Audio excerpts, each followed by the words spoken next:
Right now on Hoosier News Source, have you or someone you know ever had a bike stolen here at IU? We tell you how to stop bike theft here on campus. And IUPD appoints the first Chief Diversity Officer. And I have when to expect abnormally high temperatures and how it will affect this Saturday's football game. These stories and more, Hoosier News Source starts now.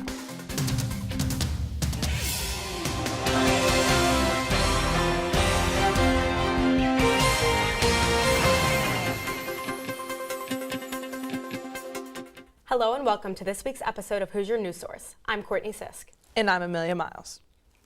IU is taking steps to further diversify police force. The Indiana University Police Department recently created a Chief Diversity Officer position. I found out the reasoning behind this position and how students feel about it. The Indiana University Police Department has appointed its first Chief Diversity Officer this past Thursday. Wayne James, a Gary, Indiana native, was chosen by the university Superintendent of Public Safety, Benjamin Hunter. If he were to be successful by my measure, he would be talking about things like disarming the police force. He would be talking about things like budget reappropriations so that we don't need a police force across all of our 8 campuses that receives a $12 million budget when most of what they're doing is breaking up parties for noise citations and giving people drinking citations. James's position will be to increase outreach efforts to ensure he is a representative of diversity on campus. Since he is a part of the National Organization of Black Law Enforcement Executives, he has a lot of experience to execute his job well. With this new hire, it will be interesting to see how IUPD handles certain situations like discrimination, social justice, and prejudice.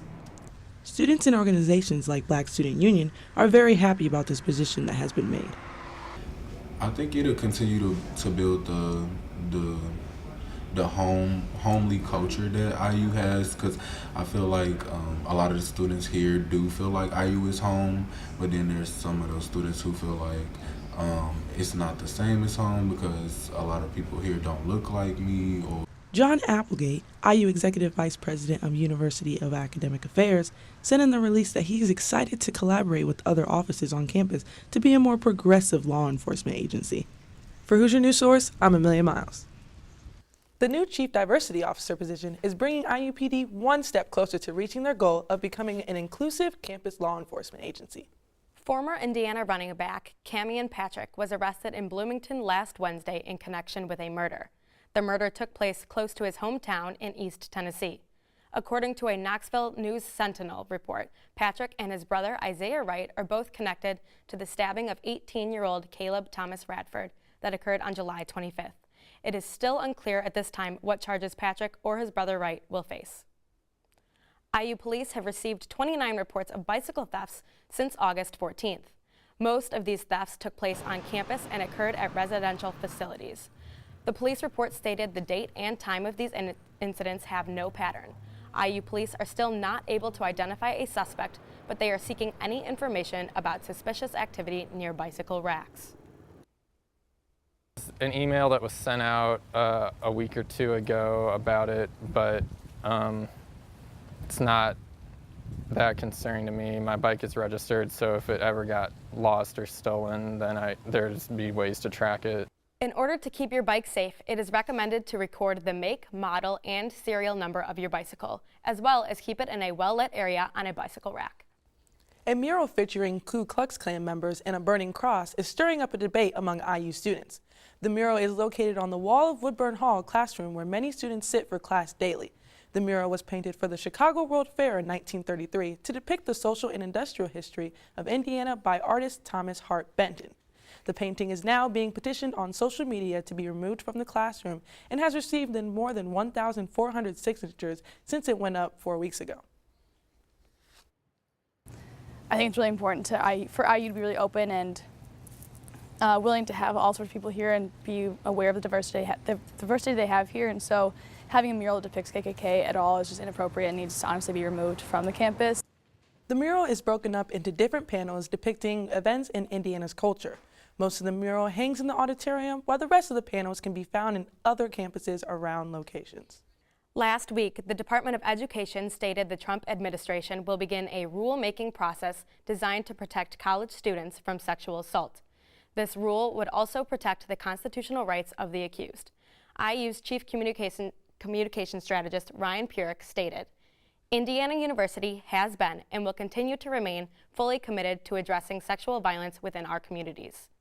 The U.S. Secretary of Education, Betsy DeVos, will attempt to protect both sides in these cases to ensure a true offender does not get away, but also that the accused will go through due process of law and is innocent until proven guilty. The FIU game may have been canceled, but Kilroy's Breakfast Club was not. Hoosiers wrapped around the building this past Saturday to show their support for Florida's hurricane relief efforts. Kilroy's decided to make their usual weekend breakfast club into a fundraiser to aid in Florida's devastation. 50% of total coverage was donated to the hurricane relief effort.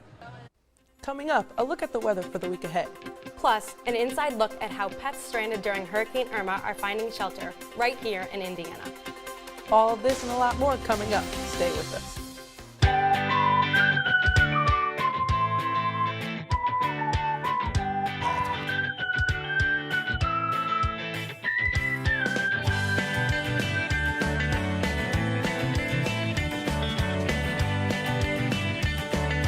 And it's an honor to be here.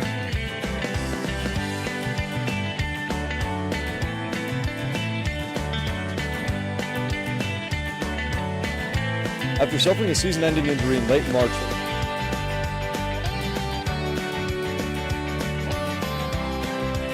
As you can see behind me,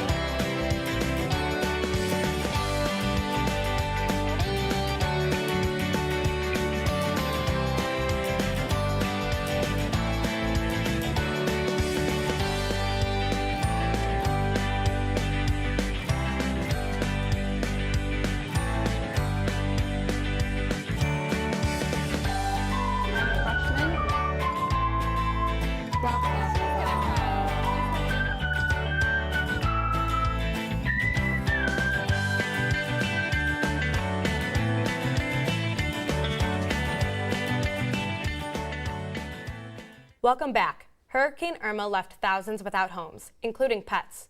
The Bloomington Animal Shelter is taking in a few of these animals who no longer have a home.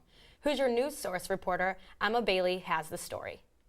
Hurricane Irma came through over a week ago and left thousands of pets injured, misplaced, and in need of shelter. The Bloomington Animal Shelter is playing a major role in helping these pets to find a safe place to call home.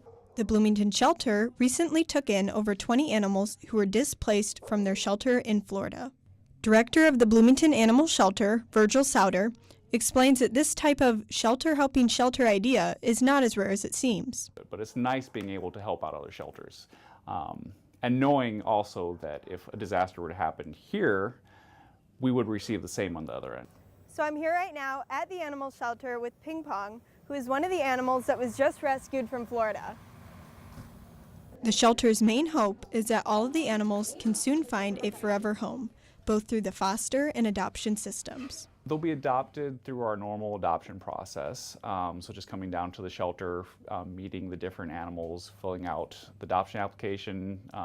Pretty simple process, just looking through what you're looking for in an animal and what we know about those specific animals and their needs to make sure it works for you. In helping provide care and stable living environments for the pets, new owners will get true companionship in return. For me, just helping out animals is what we do. We help with the animals in our own community. It's a wonderful thing, and that's why we're here. It's just nice to be able to, in addition to help our community, help out the larger nation as well. For Hoosier News Source, I'm Emma Bailey. All of the pets brought to the animal shelter are looking for adoption and looking for a new home. Visit the Bloomington Animal Shelter website for more information on how you can help. Zoe Mintz joins us now with to expect abnormally hot temperatures for the week. Zoe? Thanks, Amelia. This viewer photo of the week was sent in to us by D. Peters, taken from Oliver Winery. It showcases the beautiful sunset taken on Friday night, and luckily there will be the potential for many more beautiful sunsets in this upcoming week. Let's take a look at Wednesday's forecast. Wednesday, it's gonna be a hot day. 90 degrees Fahrenheit with dew point of 70 degrees. This very high dew point leads to muggy and humid temperatures, so be prepared to sweat on Monday, as it's gonna be a hot one. The reason behind all of this heat is due to an upper level high pressure system that will be moving through our area. It will be coming in and just basically sitting on top of this Ohio River Valley region, and just marinating in heat is what we're going to be doing for this next week.